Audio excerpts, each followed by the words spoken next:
Who first? You? You go. Ladies first. Well, the movie I've seen it about 20 times before, and in 3D I can thoroughly recommend it. It was just absolutely fantastic. I felt like I was actually there, so I just thought it was wonderful. Thank you. Fantastic. And yourself? What do you think? Well, we both know the subject very, very well indeed. And I have to agree with Jenny. The 3D is so much realistic compared to the last movie when we saw it initially.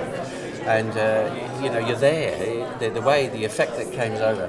Oh, I would highly recommend it to anybody. And those out there who are not so young, bring your grandchildren because they must know this story. It's so important. Yes. That's great actually, what you just said, so that's fantastic. Thank you so much. Now, what about the story? You've seen it 20 times, it means a lot to you. How does it change the way you think about life, this movie? Well, it just shows you how fragile you can be. I mean, you go on a ship at the time and you think you are very, very safe, etc., etc. But Mother Nature can be very, very, very, how can we say, creeps upon you. And it's one of those things, it was an age where the Titanic was, whereby there was so much class separation that people felt so rich and so safe. And of course, after the tragedy, a lot of good came out of it too, with safety at sea especially, etc.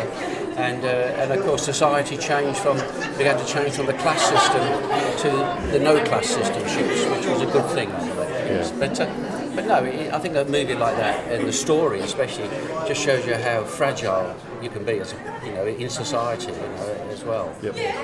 Especially when you think about, if you have the Italian captain who has a ship that looks for real estate. It just shows you. That's captains of ships should not look for real estate. Very true, very true. I just love the time, the period, and we're sort of Titanic buffs to a degree, but I just love the period, the costuming and the setting and the promotion of the fact that these are the way people want to travel. And of course, we've just cruised recently, and so I feel a little bit vulnerable every time we step on a cruise ship. I just feel that little twinge of being a little bit anxious about the whole thing. Fantastic. Thank you so much. And what are both your names?